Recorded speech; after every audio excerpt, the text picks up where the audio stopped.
Hey there, and welcome back to the channel. In today's video, we have a very exciting one. After Tyreek Hill had been dealt to the Miami Dolphins, obviously the Kansas City Chiefs have a lot of draft capital to work with, more specifically in this year's draft. So there's a lot to cover. This team is kind of going through an identity shift. They were 12-5 last year. They got really hot towards the back half of the regular season. Eventually, their season was ended by the Cincinnati Bengals, which represented the AFC. And so we're going to go ahead and get the simulation going. Sheldon, what are your initial reactions to that trade? First of all, it's a huge deal. Moving on from Tyreek Hill kind of signals a changing of the guard and maybe a changing of the era here in Kansas City. Of course, you looked at that trio there of Mahomes, Hill, and Kelsey, and those three were so great together. To go away from Hill, especially when that AFC West is loaded up, is an interesting move, but it does make a lot of sense in a league that is driven by the salary cap. And to pay him $30 million a year, that's tough to do when you already have a great quarterback. You're already paying a tight end massive money as well. This team needed some help on defense. We saw them lose some key guys as well because of their current contract situation. So it makes sense to move on from Hill. They got a ton of draft capital for them. So I actually do think they come out pretty well in this deal, trading a wide receiver away. Oh yeah, absolutely. I mean, they definitely got really good value. There's parts of me that believe that it would have been nice to hold on to him and run it back one more year. However, that is not the direction they opted to go with. So we're at pick 29. Obviously, they have back-to-back selections here. Really exciting for Chiefs fans. At the end of the first round here, there's a lot you can do. A lot of great names on the board. Sheldon, with this first pick, I'm going to have you make the selection. Who do you like of the group that you see? Do you see it being a potential wide receiver, or do you think defense is going to be more of a priority with this first pick? I think here with the pick that they got from Tyreek Hill, pick 29 here, I'm going to look at the wide receiver spot. I know that they do have some needs. I would like to look at a cornerback as well at some point, but here, Sky Moore at the wide receiver spot out of Western Michigan. I think he's going to be the pick. I think the foregone conclusion here is that they're going to take a wide receiver, and Sky Moore kind of fits the bill of what you're losing here with Tyreek Hill. He's got good speed, can play outside, can also play on the inside. And I think he's a player who's really risen a lot as of late, Austin. I know you like Sky Moore as well. Break down a little bit more for the viewers what he can do. Yeah, I mean, you had mentioned it. He does have pretty good speed. He's got the 4.41 speed. That was his official 40 time. Something to really like about him is he's a guy that can make plays happen after the catch. That is something that Tyreek Hill was phenomenal at. Obviously, as soon as he caught the ball, very tough to bring down, very agile, elusive, and forced a lot of missed tackles with that speed. Obviously, Sky Moore is not going to be the same level of playmaker that Tyreek Hill was, but however, surrounded in a very, very talented offense, it does make sense to go ahead and select a guy like Sky Moore. Kind of looking at what they have on the roster currently, they have Josh Gordon, Mecole Hardman, Juju Smith-Schuster, Cornell Powell, just to name a few. But I think they're going to address it here. Maybe Hardman kind of shifts more to the Tyreek Hill role. I'm kind of interested to see if Juju is more Demarcus Robinson. That very well could be the new look Kansas City offense. And now with this pick 30, I'm going to go ahead and make the selection for them now. A couple of key needs for me. I look on that back end specifically, whether it's a corner, whether it's a safety, linebacker, considering who's still on the board. Devin Lloyd would be an awesome addition to this defense. Arguably the best defensive player available. Should have been a guy that went probably in that, anywhere from 15 to 23 range. Still is, on the board at this point, and I'm going to go ahead and select him. I think when you have the sheer size and athleticism of a guy like Devin Lloyd, it's pretty exciting. I know a lot of people do like him. He's got great instincts. And, once again, I want to look at that corner spot, but I'm looking at the overall value of a guy like Devin Lloyd. I know they have Nick Bolton on the roster, Willie Gay as well, but add Devin Lloyd into this 4-3 defense as well. That could be really scary. Yeah, it gives them another guy who's really versatile. And you look now at this team, and people, Chiefs fans specifically, might be wondering, why would we trade Tyreek Hill away outside of salary cap reasons? Like, why couldn't we move some money around, try and make it work with Tyreek Hill? Part of this here as well is you're betting on Patrick Mahomes probably improving everyone around him. And I think that's a really good possibility here. He's probably the best quarterback in football. I think a lot of people would agree with that statement.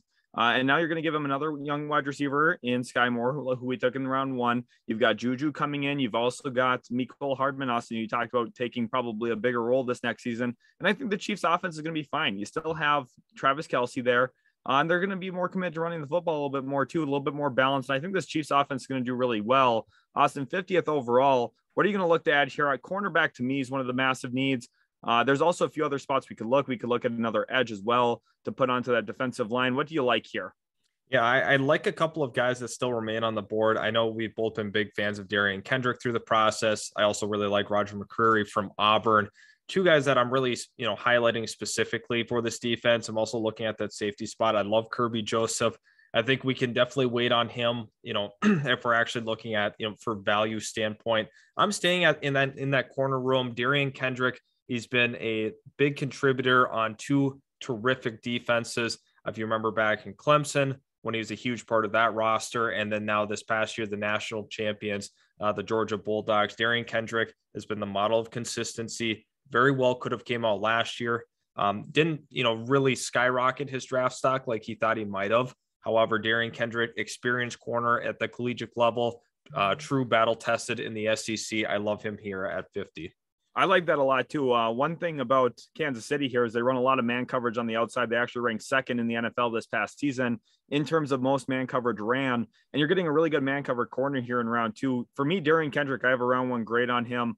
And I think that's a really good selection there for Kansas City. And now 62nd overall. Are you turning your eyes to more defense here? Or are some of the maybe running backs at this spot catching your eye? I know that Kansas City struggled to run the football the last couple seasons, even though they took a first-round running back a few drafts ago. What's your thought process here, Austin, if you're Kansas City? I'd love to see a guy like Kenneth Walker III be inserted as a running back.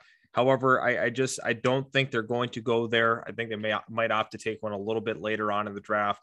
Definitely up for consideration. I have to specifically, once again, look at that safety spot, because a guy like Nick Cross is still available. I love Mathis out of Pittsburgh as well. 2 guys that you can definitely consider. Another spot I'd like to look at is in the interior defensive line. There's a couple of guys I would consider. I really do like Travis Jones out of UConn. Could be a big time run stopper for this Kansas City defense. Once again, they're 4-3. I think that could make a lot of sense. I'm going to hold off on the safeties for a little bit longer. Travis Jones to me is too good to pass up here at 62. That's the direction I want to take this team. Yeah, I like that. You have Chris Jones, who you moved outside for a little bit last year, but quite frankly is best in the interior. You put a run stopper next to him. You have a really good pass rush and run stop duo then up the middle. And then you're looking at this team trying to just get after the quarterback a little bit more. I still think we could probably look to address edge at some point. Running back we talked about as well. Austin, is it out of the realm of possibility here for Kansas City to take 2 wide receivers in the first 3 rounds? No, I don't think so. I don't think so at all. They're going to be positioning themselves for life after Tyreek Hill. And we're going to see what is still available. I love Wan'Dale Robinson, Khalil Shakir out of Boise State as well. 2 names I'd like to monitor at this point. Honestly, I think either of those guys would be worthy selections. And once again, Nick Cross is here. I think Nick Cross probably makes the most sense for Kansas City. Obviously, they had signed Justin Reed at the safety spot. He's going to be a mainstay on that defense, but I have my questions, at that safety spot as well. So who knows what direction they'll consider here. But to me, I think Nick Cross out of Maryland is the best fit. Definitely a huge team need at that safety spot. We don't know what's going to look like next year. Just as another body into that, somewhat thin secondary. Right. Yeah. They did lose a lot of players this year in free agency, specifically looking at Javarius Ward and Tyrann Mathieu. Those are 2 of the best guys at their own positions to have entered free agency. Javarius Ward, I don't think got enough credit around the NFL for how huge he was in man coverage for this team. We went ththrough and replaced him with Derion Kendrick. And now we also go out and get Nick Cross here, safety to kind of bolster that secondary a little bit more. I think that makes a lot of sense. You do have Reed coming in, but I still think you need another body in there. Like you mentioned, Sorensen also hit free agency. So the Chiefs changing of the guard here in the secondary, but so far I think we've done a really good job addressing it, Austin. Is this when you get back into the realm of looking maybe running back, best player available, maybe another wide receiver? What's your thought process at 103? Yeah, I'm definitely thinking about, what we could be looking at here. I like wide receiver. I think that does make some sense here. Shakir is a guy I absolutely am in love with. I could also see the pathway of going with the guys like James Cook. James Cook would be a terrific entry into this offense. However, I think, long term, they like to rotate guys that, they have a constant rotation. It's never been super consistent with them. I like Kyron Williams potentially later, so we're going to hold off on that. To me, it makes too much sense to go with a guy like Khalil Shakir. We don't know on a week to week or year to year basis if Josh Gordon's going to be available. So I don't know how reliable that is long term. So Shakir is going to be my pick out of Boise State. Yeah, the one thing here too I want to talk about, because I think a lot of people are hitting the panic button on Kansas City. I know a lot of those rivals in the AFC West specifically are looking at this as maybe a rebuild or, kind of blowing up the franchise a little bit. I myself don't see it that way. You're looking at a team that got phenomenal value here for a position outside of quarterback in a trade. They're kind of retooling, and they're one of the best teams in the NFL when it comes to management and draft pick usage. I think they're going to nail these picks and probably be just as deadly next year as they were this year, even with the departure of Tyreek Hill, which is crazy to say, but I do think it's a potential outcome. 121, Austin, here. What else is on the board here? Is this where you finally settle in on running back? Yeah, I've been thinking about this running back spot for the last couple of rounds here. I don't know if I'm ready to go ahead and take an edge at this point. I think running back would be kind of interesting. CEH is obviously, they're going to try to make him the man once again. He just hasn't proven to be that true first round worthy running back. There's a lot of running backs I do love at this spot. Kyron Williams, Dameon Pierce, and Zamir White, all players that I consider at this spot. I think Dameon Pierce is probably the best suited for this offense. You have Clyde Edwards-Helaire as more the pass catcher, and Dameon Pierce is a severe. He's a guy that'll just punch you in the mouth, run it up the middle on you. A lot of broken tackles at Florida. During this whole draft process, he's been getting a ton of steam, more specifically during the Senior Bowl week. Dameon Pierce is my selection here at 121. I like that. It adds an element here into Kansas City that they haven't previously had, with more of a physical runner who's going to be able to get it done between the tackles. Gives you something to go to on short yardage as well. We know how important Tyreek Hill was for Kansas City in certain 3rd and 1, 3rd and inches, 3rd and 2 sets. So now adding a running back who can maybe get the job done on the ground does give them a little bit more flexibility. We're here 135, still in round 4, Austin. This goes to show how many picks the Chiefs have. The fact that we're already this many picks in and we're only in round 4 still shows how well this franchise set up. What are you looking for here? I think you have to go with edge at this point. I've been considering that for the last couple of selections. Let's see what is currently available. The top guys, Isaiah Thomas out of Oklahoma or Dominic Robinson from Miami of Ohio, does not get a lot of credit because obviously you don't see a lot of Miami, Ohio games. However, this guy can be an impact player at the next level, a rotational pass rusher for Kansas City. I think that makes a lot of sense here, considering where they're at. It's been really nice with all these number of picks. You can do a lot of different things here, and I think Kansas City might even package these and potentially move up in that first round if they like someone.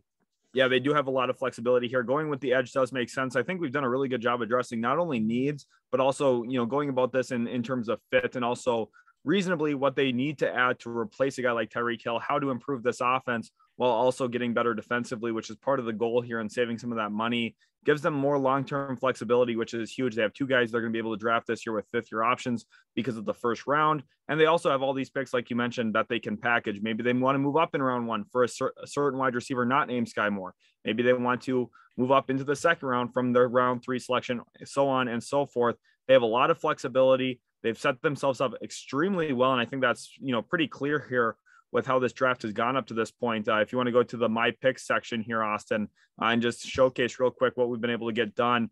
Dominique Robinson, edge, Dameon Pierce as well, Khalil Shakir, Nick Cross, to name some of the more recent picks. Then if you go down a little bit further, we've been able to attack interior defensive line with Travis Jones. We had Darian Kendrick, Devin Lloyd, and then also, of course, Sky Moore to get it started. So I feel like we've added a lot of talent here. Of course, no round 6 pick. So we are into round 7 here, Austin. Last pick here for them at this point, or actually, I think they have one more pick after this one. What are you seeing here at pick 233? A guy that has actually kind of fallen a couple of rounds, throughout this process has been Jermaine Waller. Once a thought be a borderline 2nd round, 3rd round selection, falls all the way to the 7th round. To me, I think that makes a lot of sense to pick him up. A little bit more corner depth on this team definitely could help. I know they've sustained a lot of injuries over the last couple of years in that secondary. It's always good to grab some depth in that secondary and select a guy like Jermaine. Yeah, Jermaine Waller, again, trying to put more bodies into that secondary. They have lost a lot of guys to free agency. That's the cost of being good in the NFL. Now we are here at pick 243. So 10 selections later, there's still some interesting names on the board. Is there anything that you're opting for? Is there any need to look at running back again, maybe another wide receiver, tight end possibly? What's on your mind here? Yeah, I thought about tight end a while ago. When I saw Trey McBride on the board, was actually kind of tempted to take him. I know there's quite a few sets where they'll run the two tight ends. If you think about all the times that Blake Bell is randomly on the field for Kansas City, if you can replace that with a guy like Trey McBride, an actual threat, that would be really terrifying. However, I kind of look at it as right now, I consider tight end. I think it's important to get a little bit more interior offensive line help. They've done a nice job building out that starting offensive line. However, a little bit more help on that interior could go a long way. Stuart Reese out of Florida is going to be my pick. Steady guard can really get a lot done for you in the trenches. And it's really nice because now we can follow it up here. We can kind of get creative here in what we want to do with this final pick. I don't know if there's any position that really stands out to you. I mean, we could definitely look at that offensive tackle spot. Like you had previously mentioned, maybe a tight end, maybe I'm not exactly sure what direction you want to go here. Would you mind going to the edges here? Because I think one of the positions that's most worth taking stabs at this point of the draft is probably just specifically edge. There's some flexibility here. If you get someone with good athleticism, maybe you are able to spark something with development. I do like Jeremiah Moon here out of Florida. I know we've already taken a Florida player in Dameon Pierce, but I'm going to offer Moon here. Again, just another athletic edge. Bring him in, see if you can work with him a little bit, develop his pass rush moves a little bit. He's probably a little raw yet to make an impact in year one, like the Chiefs would probably hope for. But again, when you have this many selections, you probably are right, Austin. They're probably going to package some stuff, move up to get certain guys they like. But at this point, I think we did a really good job addressing a lot of those needs. You see Sky Moore, Devin Lloyd, Darian Kendrick. Those are the top three guys here for this Kansas City Chiefs team in this class.